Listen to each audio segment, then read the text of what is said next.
ओम शांति। प्रजापिता ब्रह्मा कुमारी ईश्वरीय विश्वविद्यालय के शांतिवन परिसर से आप सभी का बहुत बहुत बहुत दिल से धन्यवाद धन्यवाद शुक्रिया। आज हम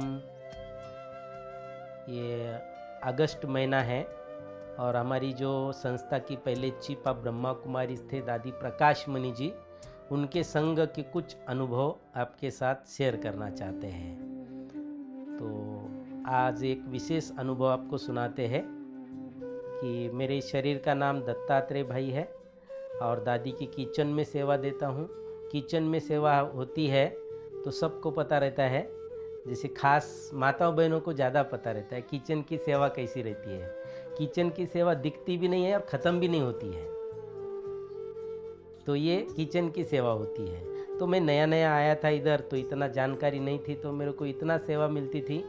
सभी जने मेरे को सेवा बताते थे और मैं किसी को भी ना नहीं बोलता था, छोटा हो बड़ा हो, भाई हो बहन जी हो, दीदी हो दादी हो, सबकी सुनने का बस।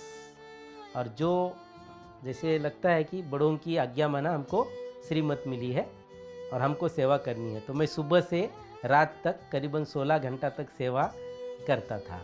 तो 16 घंटा सेवा कभी किया नहीं। घर में यहाँ का पानी का ग्लास वहाँ उठा के नहीं रखा है, क्योंकि गांव में तो बहुत लाड़ प्यार से पले थे, पाटिल थे, तो इसलिए यहाँ तो वो सेवा मिली जो अहंकार हमारा यहाँ आते ही वो सेवा मिलते ही नष्ट हो गया। जो कुछ था पूरा नष्ट हो गया। और फिर सेवा करते करते धीरे धीरे धीरे सेवा इतनी किया तो थक जाता था। उम्र जैसे 18-19 साल उम्र थी और इतना थक गया तो मुझे कभी कभी ऐसे लगता था मधुबन में आया मैं खुशियाँ पाने के लिए, सेवा करने के लिए, लेकिन यहाँ ज़्यादा किसी का बड़ों का प्यार मुझे नहीं मिल रहा है। और जो सेवा हो रही है मेरे को माना इतना थकान हो रही है, सेवा से खुशी नहीं मिल रही है। तो मैं क्या करूँ, किसी को बोल भी नहीं सकता हूँ। फिर भी बोला चलो कोई बात नहीं, भगवान की सेवा है, भगवान की जो इच्छा होगी हम तो करने वाले हैं, कराने वाला तो वो है। तो मैं सेवा करता गया। और ये कहाँ दादियों के पास किसको सेवा मिलेगी, यहाँ किसी को आने भी नहीं मिलता है, उनका दर्शन तक नहीं मिलता है।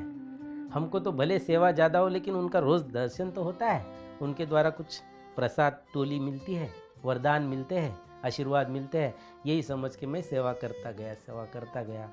फिर ये मुरली क्लास में नहीं जाने का, योग में नहीं जाने का नहीं होता ही नहीं था। तो एक दिन दादी जी ने क्लास में हाथ खड़ा कराया कि मुरली क्लास में कौन कौन नहीं जाता है। बाकी कितना भी थक गया, अमृत वेला तो जाता था, लेकिन मुरली क्लास में सुबह 6 बजे से सेवा रहती थी, मुरली क्लास में नहीं जाता। तो मेरे जैसे बहुत सारे भाई बहनों ने हाथ खड़े कर दिए कि हम नहीं मुरली सुनते हम, क्योंकि सुबह 5 बजे किचन की सेवा होती है, भंडारे की सेवा होती है, तो नहीं मुरली सुनते हैं। तो बोलिए तो बात ठीक नहीं है। तो जानकी दादी जी ने प्रकाश मणि दादी जी को कहा, दादी जी अपने यहाँ क्लास में तो बाबा के घर में जो आते हैं बच्चे, वो 500 लोग मुरली नहीं सुनते रोज़, 20,000 में 500 लोग। तो क्या करना चाहिए? बोला योग के बाद तुरंत, जैसे 4:45 बजे तक क्यों चलता है, 4:45 से 5:15 तक मुरली क्लास चलेगी, जो सेवा में जाते हैं उनके लिए खास। तो मुझे तो इतनी खुशी हो गई, भाई मुरली के बिना हम नहीं रह सकते। मुरली तो हमारे ब्राह्मण जीवन का श्वास है और जिससे बहुत सारी शिक्षाएं मिलती है, सारे सवालों के जवाब मुरली में मिलते हैं, वो भगवान देते हैं। तो वो मुरलियाँ मैं सुनने के लिए उस समय से दादी ने स्टार्ट किया। फिर रोज़ उस समय से मुरली क्लास भी हुआ, योग भी हुआ। फिर तो प्रकाश मणि दादी जी ने हर घंटे में एक मेडिटेशन करना है, जैसे 7 तो ट्रॉफी कंट्रोल बजते ही है, लेकिन हर घंटे में 1 मिनट भी भगवान को याद करना है। फिर सेवा करते करते भी वो स्मृति रहती थी, तो योग का चार्ट बढ़ गया। फिर भी सेवा में एक बार बहुत ही ज़्यादा थक गया, तो किचन में पोछा भी लगाना पड़ता था, जैसे टाइल्स है, फर्शी है, उसको पोंछना पड़ता था लास्ट में सेवा ख़त्म होने के बाद। तो पोंछते पोंछते सुबह से मैं लगा हुआ, शाम को 4 बज गए। 4 बजे मैं पोछा ही लगा रहा हूँ। सब लोग अपनी अपनी सेवाएं आके करके चले जाते थे। फिर दादी जी उठ के आई। फिर दादी जी उठ के 4 बजे, दादी जी की एक ये थी अच्छी आदत थी कि वो मैगजीन पढ़ती थी और दादी जी की कॉटेज में पूरी जगह चक्कर लगाती थी। सारे सोए हुए रहते थे, अकेली दादी जी पीछे हाथ बांध करके मस्त पूरा चक्कर लगाती थी। चक्कर लगाते लगाते एक दिन दादी जी किचन में आई मैं जहाँ नीचे सफाई करता था। सफाई करते करते मैं ऐसे ही बैठ गया था थक के, और दोनों हाथ मैंने अपने सिर पे लगाया था। मैं बहुत टेंशन में था और मैं मन ही मन सोच रहा था कि भगवान मुझे आपने कहाँ फंसा दिया। भगवान तो मुझे मिल गया, सेवा भी मिल गई, सब कुछ हो गया, लेकिन मैं घर में इतना राजा की तरह चलता था, तो यहाँ आके इतनी सेवा भी करता हूँ, किसी का प्यार नहीं मिलता है। मैं यहाँ से रिटर्न जा कर के कोई छोटी मोटी नौकरी करूँ, भले कुमार रहूँ, ओम शांति में रहूँ, फिर साल में एक बार महीने में सेवा में आऊँ, सेंटर पे कुछ सेवा करूँ, फिर यहाँ की भी सेवा करूँ, तो सभी तरफ से मेरे को मान सम्मान इज्जत मिलेगी और मैं अपना जीवन में शान से जीऊँ, ऐसे लगता था। अरे जाए तो कहाँ जाए, वहाँ तो इतना संघर्ष करके आए, जैसे भक्त प्रहलाद को संघर्ष करना पड़ा था आध्यात्मिक जीवन में, ऐसे मुझे 3 साल तक संघर्ष करना पड़ा गांव में। वो संघर्ष था। फिर डिग्री थी वो भी छोड़ दी थी, उसको भी बोला था मैं कभी नहीं वापस आऊँगा।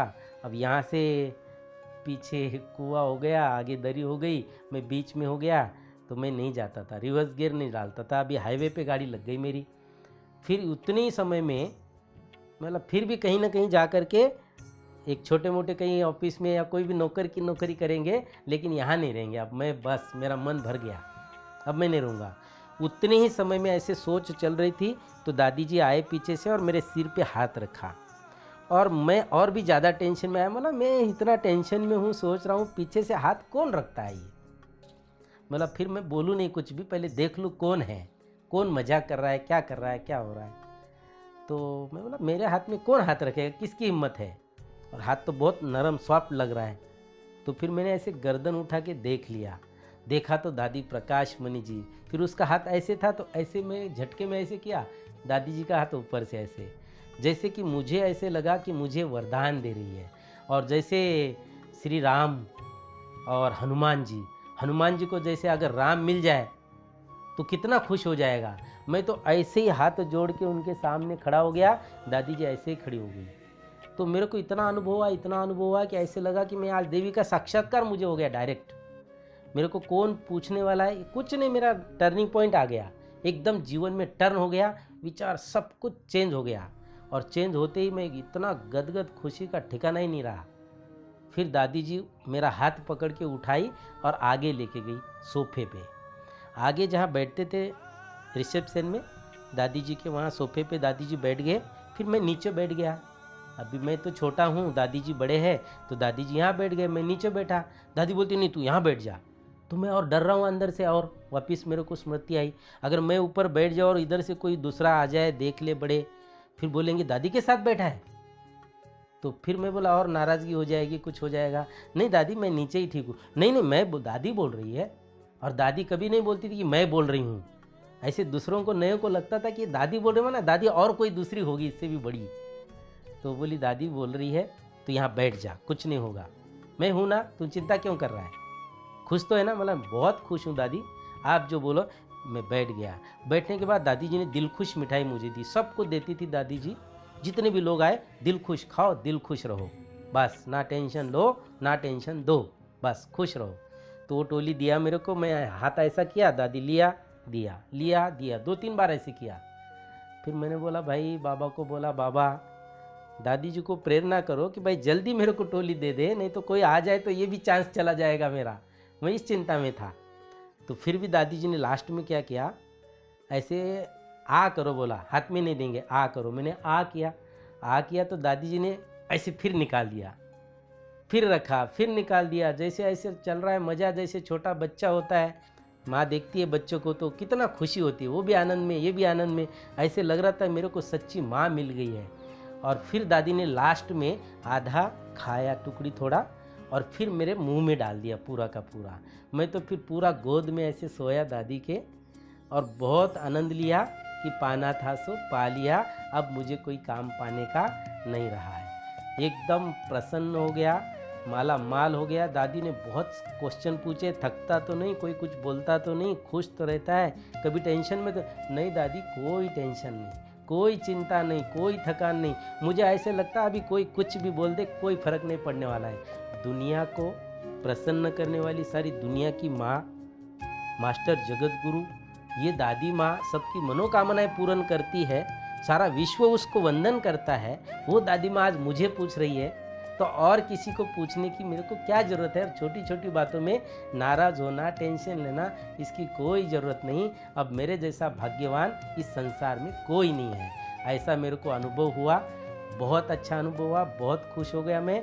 इसलिए भगवान का और ऐसी ममता भरी माँ का, दादी जी का बहुत बहुत दिल से धन्यवाद। और जिसने मुझे सेवा दी है और जो मेरे से सेवा कराते हैं, भगवान ने कराई है, तो सभी आत्माओं का दिल से बहुत बहुत शुक्रिया करता हूँ।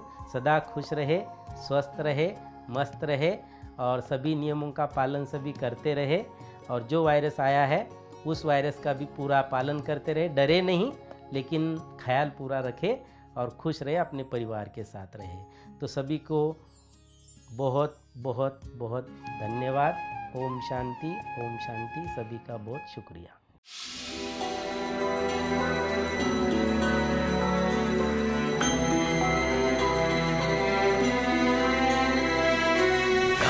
प्रकाशवाणी जे पुण्यात्मा थे महान, पुरुषार्थ से बनी वह ब्रह्मा पिता समान। दादी प्रकाशवाणी जे पुण्यात्मा थे महान, पुरुषार्थ से बनी वह ब्रह्मा पिता समान।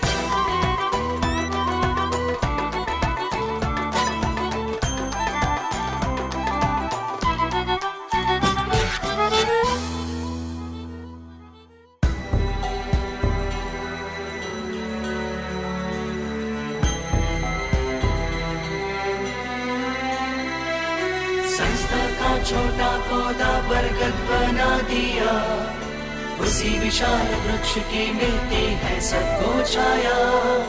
ऐसी कुशल प्रशासिका मधुबन की थी वो शान, पुरुषार्थ से बनी वह ब्रह्मा पिता समान।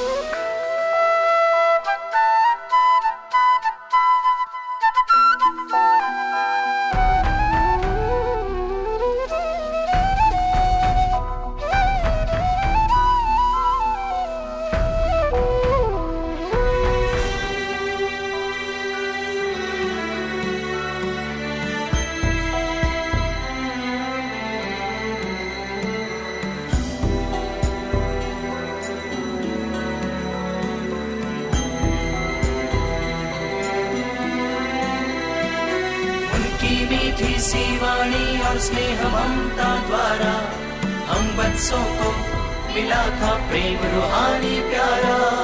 इसीलिए ही करते थे कुर्बान उन पे जान, पुरुषार्थ से बनी वह ब्रह्मा पिता समान।